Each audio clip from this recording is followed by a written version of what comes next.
commençons avec la citation du jour. Une faible estime de soi, c'est comme conduire la vie avec les mains liées. De Maxwell Maltz. C'est une jolie citation, dis-moi. Je trouve aussi, elle prend tout son sens avec notre thème du jour du coup.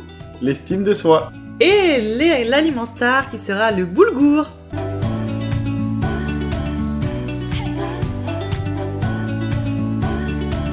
Cultiver mon bonheur, le podcast pour améliorer mon quotidien au travers du bien-être et de l'alimentation pour avoir un esprit sain dans un corps sain. Nous sommes Laura et Guillaume, coach de vie sur cultivermonbonheur.com, le site qui vous rendra plus heureux. Donc moi je suis Laura Eke, coach de vie, diplômée en sciences humaines et en permaculture, et j'apporte un point tout particulier à explorer mon bonheur intérieur. Je suis Guillaume Marinette, coach de vie et auteur de best-sellers, youtubeur et en quête perpétuelle du bien-être personnel.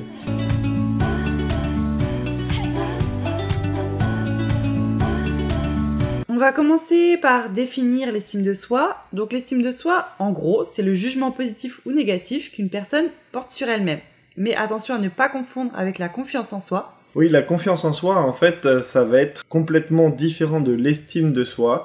Pour être concret, je vais donner un exemple très simple. Ouais, c'est bien parlant. Quand vous êtes à la plage et que vous savez nager, vous avez confiance en vous, vous savez que vous allez pouvoir vous baigner en toute sécurité sans avoir peur.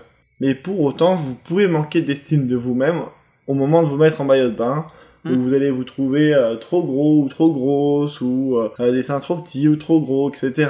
Et en fait, il y a des choses, des paramètres sur lesquels vous pouvez jouer. Par exemple, si vous êtes un peu fort, vous pouvez faire un peu de sport pour éviter un petit peu le problème. Mais par contre, si vos seins sont trop petits ou trop gros, ça va être compliqué, par exemple. La chirurgie esthétique, voilà ce qu'on vous propose. Non, bien sûr que non. Il va falloir s'accepter comme on est. Ouais, et donc, important. du coup, qu'est-ce qu'on va faire avec l'estime de soi? On va se valoriser sur ce qu'on peut faire en fonction des moyens qu'on a. Donc, si on n'est pas Brad Pitt, faut pas se prendre pour Brad Pitt. C'est tout. Ça. On vous demande pas de l'être de toute façon.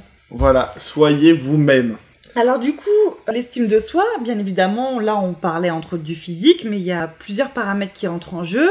Il y a l'environnement, il y a l'éducation, il y a notre propre personnalité, il y a nos capacités du coup physiques et intellectuelles. Ça c'est vraiment les 4 familles sur lesquelles on va porter un jugement sur nous-mêmes et sur lesquelles les autres vont aussi porter un jugement sur nous-mêmes. Faut savoir que l'estime de soi, on la construit déjà dès l'enfance, qu'elle évolue ensuite au cours de notre vie et que elle évolue aussi en fonction de nos expériences qui auront réussi ou échoué. Donc on a 3 cas possibles d'estime de soi. On va les détailler rapidement pour être bien clair. Donc dans un premier temps, on a les personnes qui ont une haute estime d'elles-mêmes. Il faut faire attention à ce type de personnes parce que souvent ça se caractérise par le fait d'être un peu hautain. C'est en tout cas l'image que les autres auront de vous.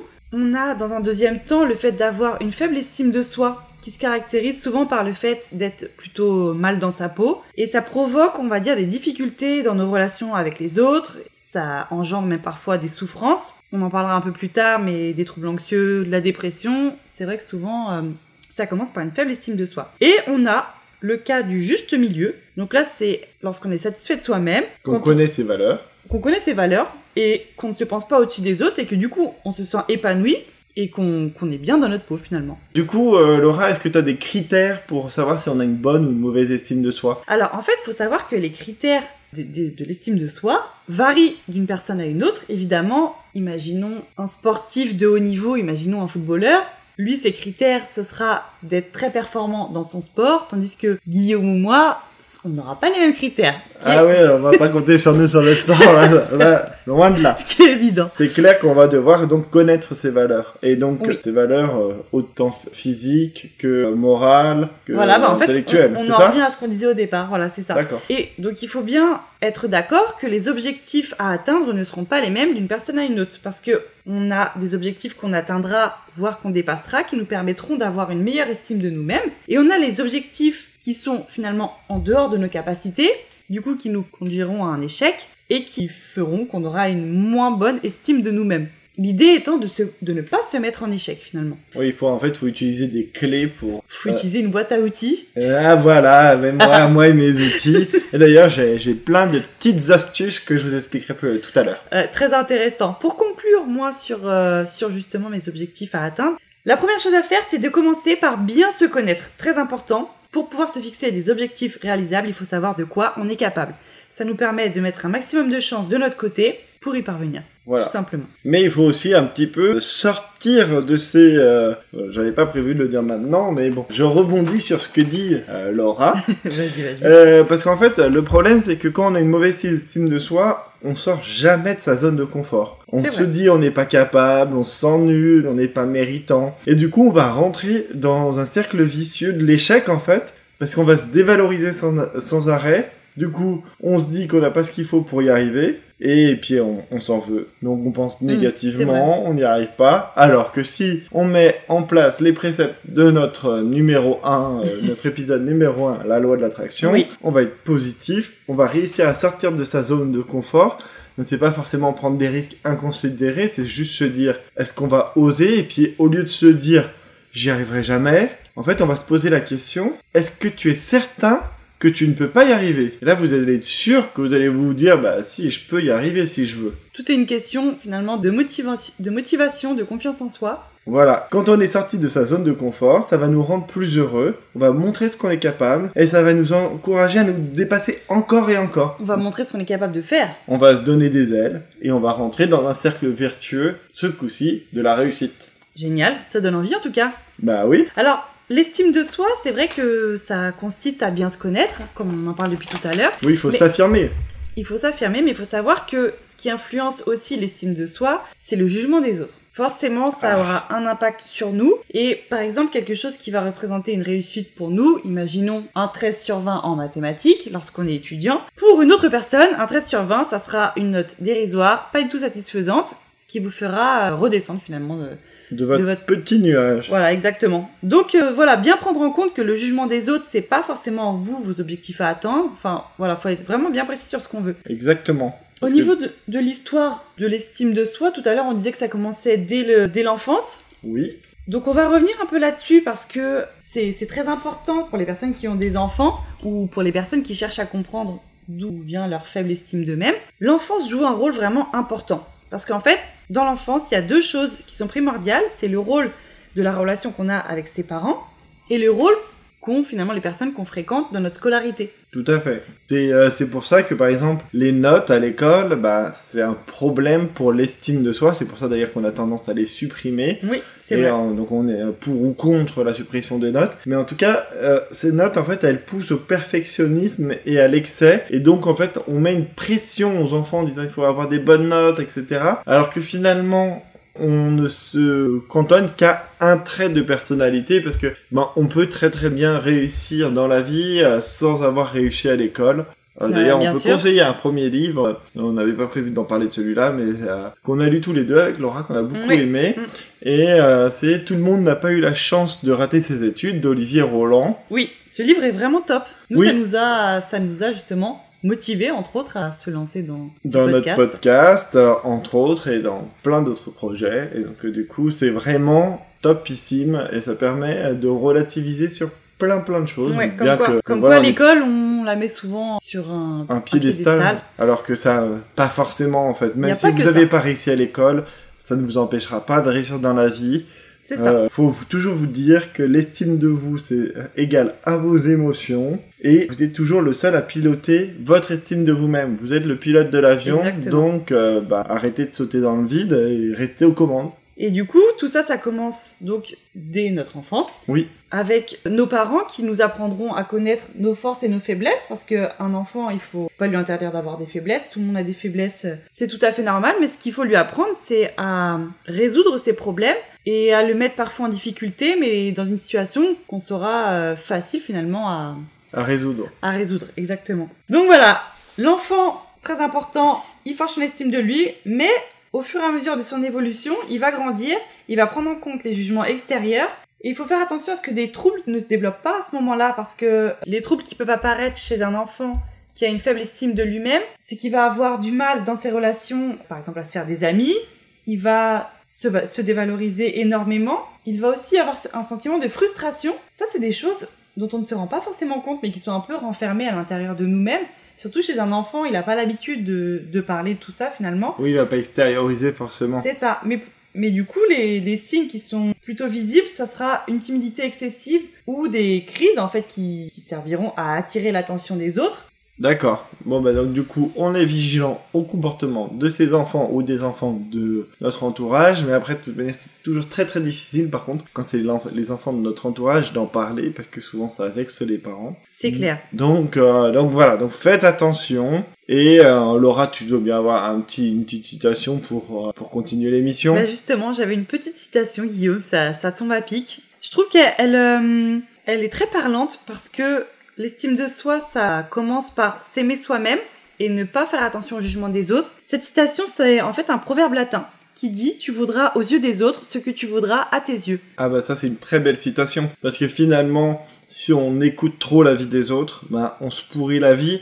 Oui. Et en fait, on n'est jamais content de ce qu'on a. Exactement. On peut pas être bon partout, on peut pas plaire à tout le monde. Mais déjà, se plaire à soi-même, c'est bien. Voilà, c'est super important de se plaire à soi-même. Et donc, du coup, ça m'emmène à ma boîte à outils, non ? Ça t'emmène à ta boîte à outils, justement, Guillaume. J'allais te demander si t'avais pas des clés pour... Ah bah, aujourd'hui, j'ai pas mal de clés. Ah, yes. Donc, du coup, c'est parti pour le cours de bricolage, alors. Allez. Alors, on va s'affirmer, on va apprendre à se dire qu'on s'aime, en fait, parce que c'est ultra important, d'être conscient de ses qualités. Et bien entendu, souvent, on se focalise que sur les défauts, mais focalisez-vous d'abord sur vos qualités, en vous disant, voilà, ça c'est mon point fort, et donc je vais l'utiliser. Bah une idée justement, ça peut être de faire une liste de ces qualités. Ah bah oui, mais faites pas une liste de vos 5 qualités, c'est trop facile. Faites vos 30 qualités. Parce que sinon, vous allez voir que en fait au début vous allez ramer au bout de 10, et en fait après vous allez voir qu'en fait vous en avez plein. Vous êtes rempli de qualités finalement. Et si vous n'y arrivez pas à la faire tout seul, faites-la avec des amis ou des proches. Oui, qui vous connaissent parfois peut-être mieux que vous-même. Oui, vous allez voir qu'il y a certaines qualités que vous pensiez pas avoir, et que eux considèrent comme acquises chez vous. Exactement.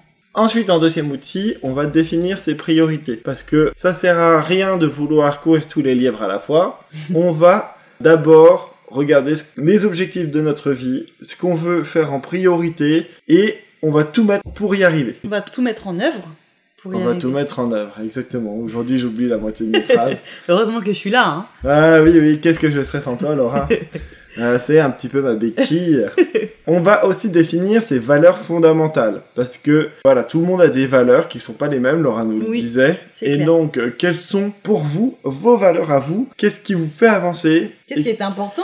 Voilà, parce que par exemple, pour certaines personnes, par exemple, la fidélité, ça va être une valeur ultra primordiale. Et si vous n'arrivez pas à être fidèle, vous allez vous en vouloir. Alors que pour d'autres, la fidélité, c'est pas du tout important. Et pour eux, c'est pas une conception de la vie, parce qu'ils estiment qu'ils ont qu'à être fidèles à eux-mêmes. Donc, voilà, chacun voit midi à sa porte. C'est ça. Mais à vous de définir vos valeurs fondamentales et de vous y tenir, même si les autres sont pas d'accord avec vous. Exactement. Il faut apprendre à reconnaître ses qualités et surtout retenir que la perfection n'existe pas. Et oui, c'est vrai qu'on est souvent à la recherche de la perfection. Je sais pas pourquoi on est dur comme ça avec nous-mêmes. Oui, bon, alors que nous, bien entendu, on est parfait. On l'est déjà. Voilà. Non, je rigole, bien entendu. Mais on aimerait bien, mais forcément, il faut accepter qu'on a des défauts, qu'on a des failles, et que c'est pas grave, parce qu'en fait, tout le monde en a. Donc on se rassure, on est zen, et on se dit, ça va aller, vous inquiétez pas. Voilà, on va vraiment se baser sur, comme pour la loi de l'attraction, sur ses qualités. J'ai des qualités, donc on est positif, parce que ça renforce l'estime de soi. Plus vous allez vous dire que c'est bon, que vous allez y arriver, etc., plus vous allez y arriver, vous allez rentrer dans le cercle vertueux de la réussite. Et si vous êtes trop dur avec vous-même, vous allez être dans l'autre cercle qui est pas du tout vertueux, pour le coup, qui va être le cercle de l'échec. Donc soyez bienveillant avec vous-même. Ouais, c'est ultra important. C'est clair. Et il faut satisfaire des petites victoires. Parce que Paris c'est pas fait en un jour, donc avant de construire la route, il faut faire les fondations, etc., etc. Après moi je suis pas du tout dans le domaine des routes, donc je dis peut-être une bêtise dans l'ordre dans lequel on fait les choses. Mais en tout cas c'est l'accumulation des petites victoires qui nous conduisent à une réussite. Exactement. Il faut oublier vos critiques intérieures, j'y arriverai pas, je suis bête, etc. Tout ça, c'est des critiques intérieures, c'est des pensées toxiques négatives. Ça, on se les est toutes dites. Ah bah bien sûr, hein, nous les premiers, quand on s'est dit on va faire un podcast, on s'est dit mais qu'est-ce qu'on va faire de plus que les autres? Mais en fait, on s'est dit que finalement, on allait vous faire un truc dans la bonne humeur, dans la joie. Et qui nous fait plaisir. Et voilà, et nous, ça nous fait plaisir, on partage toujours à des bons moments, et avec Laura, à chaque fois qu'on se dit on enregistre un nouveau podcast, bah on est hyper content parce qu'on sait qu'on va partager avec vous. Et vous voyez, bah pour l'instant, forcément, c'est un podcast qui est encore confidentiel parce que bah on est qu'au 3e épisode, donc on n'a pas des millions d'écoutes. Mais pour l'instant, on a un démarrage qui est ultra encourageant pour nous, on est ultra contents. Donc du coup, bah on est heureux. Si ça peut vous aider en plus, honnêtement... On est vraiment content de partager ça avec vous. Voilà. Et donc, on essaye de transformer nos défauts en qualité. On ne complexe pas sur ces défauts. On se dit qu'on y va et on fonce. Et faut pas hésiter. Il y a un petit exercice que vous pouvez faire pour améliorer votre estime de vous-même. C'est de rendre service. Parce que finalement, les gens, ils vont être reconnaissants. Oui, c'est vrai. Ils vont vous remercier, tout ça. Ça va vous faire vous sentir mieux. Et vous allez voir que une petite action de votre part, bah, ça peut être beaucoup pour quelqu'un. C'est hyper valorisant en plus d'aider les autres. Ah bah oui, ça c'est ultra important. Il y a une chose aussi qui est ultra importante, c'est regarder l'amour autour de vous. C'est en fait qu'il y a plein de gens qui vous aiment, il y a plein de gens qui vous apprécient, et ils vous apprécient pas pour rien. Ah, c'est beau ce que tu dis, Guillaume. Donc, si il y a des gens qui vous apportent des sentiments qui ont de l'intérêt pour vous, bah c'est que vous valez la peine.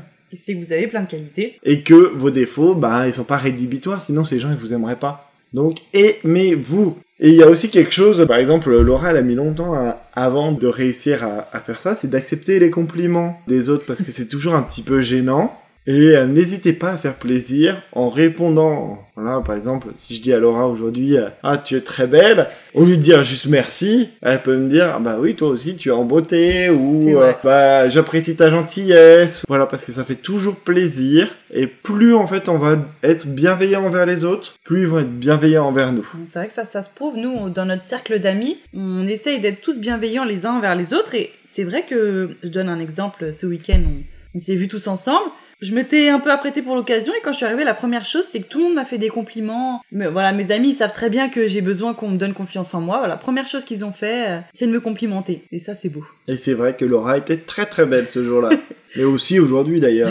Attention à ce que tu dis. Elle est beaucoup plus naturelle aujourd'hui. Mais comme quoi, la beauté naturelle, c'est ultra important. Donc, il va falloir aussi se mettre à l'écoute de nos propres besoins. Parce qu'en fait, on a tendance, quand on est trop empathique, de faire passer les besoins des autres avant les siens. Et donc du coup, il faut arrêter à un moment d'essayer de faire plaisir, même si c'est valorisant pour nous. Il faut être à l'écoute de nos besoins et de nos émotions. En priorité, ouais. Parce que, comme j'ai dit tout à l'heure, vous êtes le propre pilote de votre bonheur. Donc il n'y a pas d'autre moyen. Et du coup, ce qui découle de dire forcément à apprendre à dire non quand on n'est pas en accord avec ses valeurs. Le apprendre à dire non, ça c'est très important. C'est un sujet qu'on va traiter bientôt en podcast.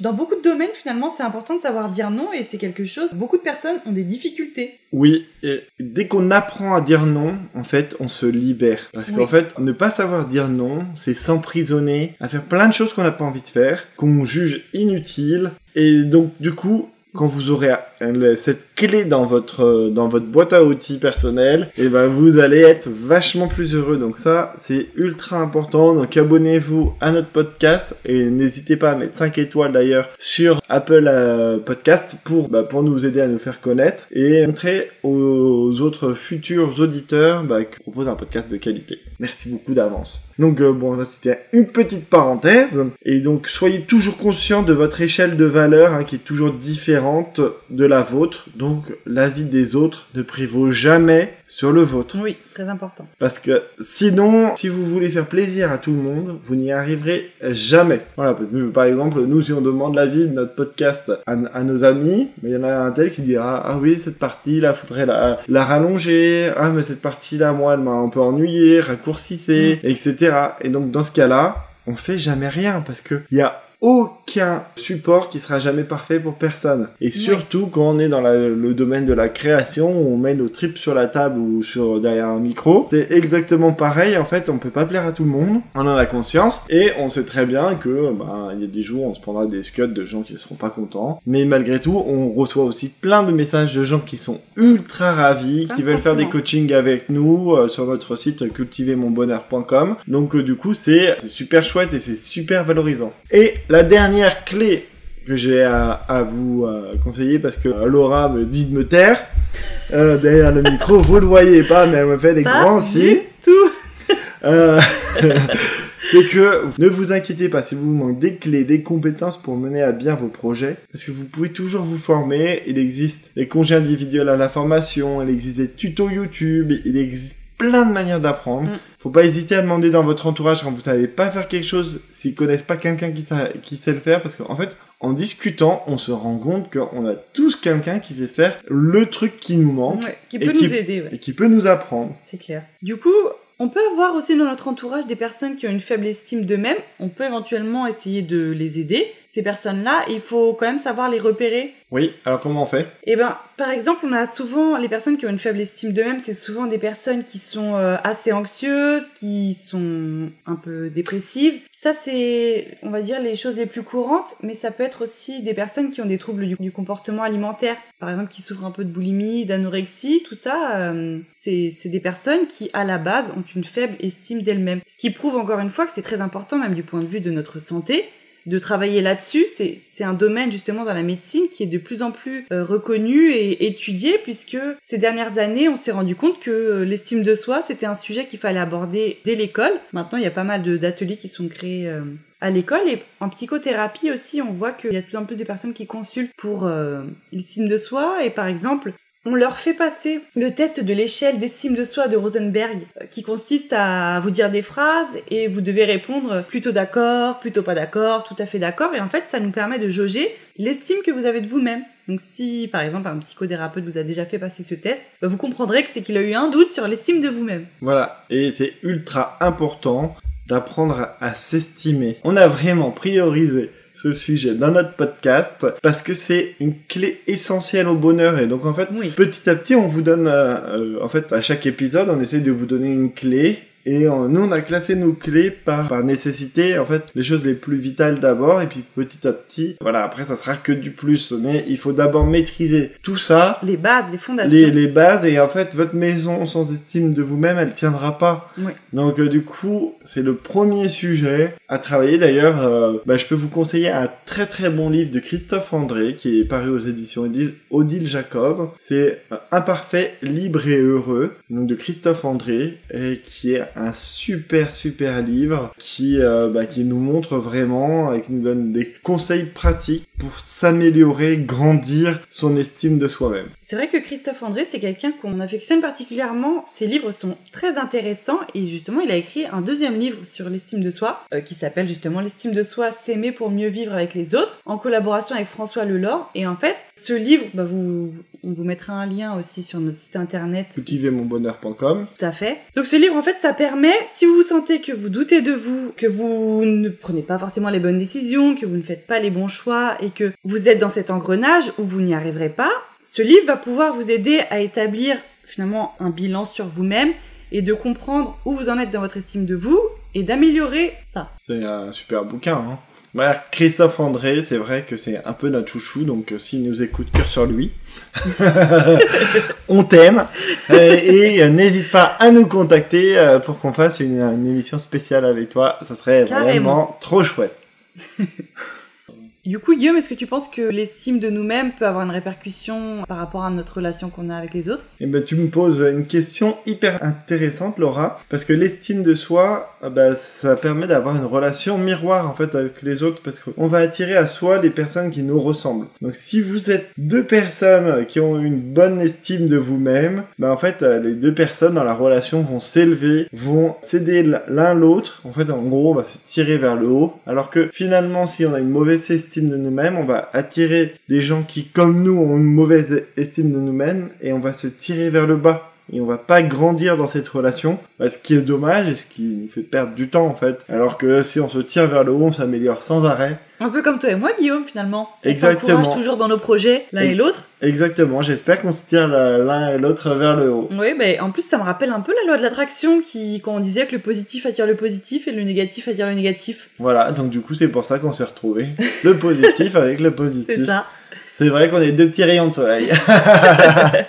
Dans ce temps un peu maussade aujourd'hui, d'ailleurs. Hein. Oui, malgré le mois de juillet. Hein. Et d'ailleurs, aujourd'hui, on va pas parler de légumes, mais on va plutôt parler d'un autre aliment star. C'est lequel ? Le boulgour. Ah, alors c'est parti. On s'est dit que c'était quelque chose qui était assez à la mode ces derniers temps. On entend dire que c'est mieux de manger du boulgour que des pâtes ou que du riz. Mais finalement, on ne sait pas réellement les bienfaits que ça a sur notre santé par rapport à tout un tas d'autres aliments. Alors j'imagine que tu vas nous les dire. Mais évidemment. Alors, le boulgour, il faut savoir que c'est un grain de blé qui est notre allié minceur. Déjà, le boulgour a un très faible indice glycémique, donc il ne vous rajoutera pas de sucre. Ah, super ça. Ça c'est pas mal. Et en plus de ça, c'est un aliment qui est très nourrissant et qui est pauvre en graisse. Donc ça veut dire que vous pouvez en manger une petite quantité, ça vous permettra quand même de vous caler. Oui. Il est riche en fibres, ça c'est quelque chose qui revient souvent, mais c'est important d'avoir des aliments qui sont riches en fibres parce que ça régule la fonction gastro-intestinale. Et le transit, c'est bon pour la vie. Exactement. Ah, d'ailleurs, vous pouvez lire un livre qu'on vous conseille aussi, Le charme discret de l'intestin. C'est un super livre qui nous apprend comme quoi notre intestin, c'est notre deuxième cerveau, Oui. et qu'il faut en prendre soin. Donc, Oui. quand de prime abord, nous, on dit qu'on fait un podcast sur le bien-être et sur l'alimentation, les gens ils disent mais c'est quoi le rapport ? Mais en fait, tout est lié. Si on mange bien, on se sent mieux dans sa tête, etc. C'est ça. D'où cette rubrique sur Ouais, le boulgour. Qui est très Donc, importante pour je te nous. laisse continuer, Lolo. Alors du coup, le boulgour, c'est aussi un aliment qui contient beaucoup de fer et de magnésium. Et figurez-vous que ça vous aide à lutter contre la fatigue. Parfois, c'est des compléments alimentaires qu'on prend, le magnésium, le fer, tout ça. Et ben, mangez du boulgour à la place. Ça vous aidera à être moins fatigué. Il y a aussi pas mal de vitamines. Il y a des vitamines A, des vitamines B6. Et il faut savoir que c'est source de bétaïne. Donc ça a un effet anti-inflammatoire. Toujours D'accord. bon à savoir. Et est-ce que tu as une astuce beauté aujourd'hui ? Et bah, figure-toi, Guillaume, que le boulgour, malheureusement, ça ne vous rend pas plus beau. J'ai pas d'astuce beauté avec le boulgour, je vous propose juste de le déguster. Ah, bah c'est déjà pas mal. Mais bon, je t'aurais tellement imaginé avec un masque de boulgour sur le Un visage. petit peeling au boulgour, On va peut-être essayer quand même pour voir si ça marche. et on vous en dira des nouvelles. Mais par contre, Guillaume, toi, je suis sûre que t'as une petite recette à nous donner. Oui, mais avant, j'ai ma petite question piège, comme d'habitude. Oh non. C'est quand la saison du boulgour, là ? Bah, c'est toute l'année le boulgour. Bah, on peut le manger toute l'année parce que, évidemment, on va le conserver sec en bocal, mais on le récolte et on le traite entre juillet et août. Ok. Donc si on veut est le en manger plein dans le début de la saison. Et une fois cuit, par contre, hein, c'est dans les 2 jours.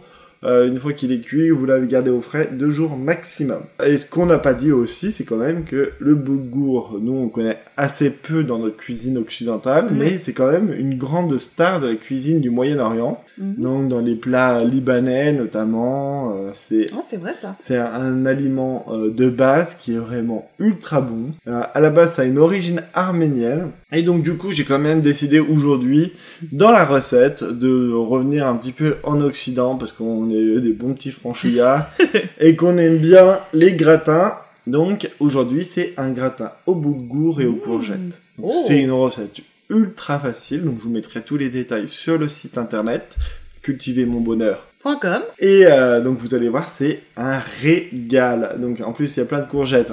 Oh là Si là. vous voulez écouter les bienfaits des courgettes, vous allez écouter l'épisode 1. Et puis en plus, on est dans la saison. T'en as récolté toi cette semaine ? Là, j'ai récolté ma première courgette. Ah, félicitations. Ah, merci.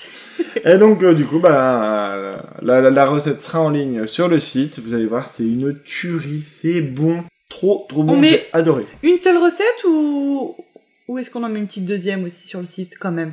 Une petite recette bonus. Ah ouais, carrément. Ah bah attends, toujours Bon plus, d'accord, alors j'ai une deuxième recette dans ma manche. Elle me piège, Toujours. et elle me piège hein, parce que sur mes fiches, il n'y a qu'une recette. C'est marqué en gros une recette. Elle m'en demande Je sais, chacun son tour. une deuxième. Donc on va faire un taboulé de boulgour. Vous allez voir, Wow. c'est ultra bon. En D'ailleurs, fait, en vrai, je voulais cette recette. C'est pour ça que je l'ai poussée dans ses retranchements. voilà, parce que le taboulé, hein, pour le coup, c'est une recette parfaite du Moyen-Orient. Et on va utiliser un petit peu de za'atar. J'espère que Laura nous fera un jour une chronique sur les bienfaits du za'atar. C'est un mélange d'épices libanais qui est excellent avec du sumac qui est très très bon pour la santé. Donc on en reparlera peut-être un jour, ou en tout cas on le mettra en avant sur notre site internet parce que c'est une épice qui déchire. En tout cas, ça donne envie. Voilà, alors j'espère que vous allez vous régaler avec nos recettes. Et quant à nous, on se dit à très bientôt pour un nouvel épisode. Et la prochaine fois, on abordera quel sujet, Laura ? Eh bien, je pense qu'on parlera de la confiance en soi pour être dans la continuité. Exactement. Donc, du coup, on va se donner rendez-vous exceptionnellement pendant l'été tous les 15 jours. Oui. Et ensuite, on retrouvera dès septembre notre rythme. Laura a vraiment besoin de vacances cette année. On vous postera des petites photos de nos vacances. Voilà, surtout des tiennes parce que les miennes sont beaucoup plus courtes. Mais il a un très beau jardin. Allez, on se dit à très bientôt et merci de nous avoir écoutés.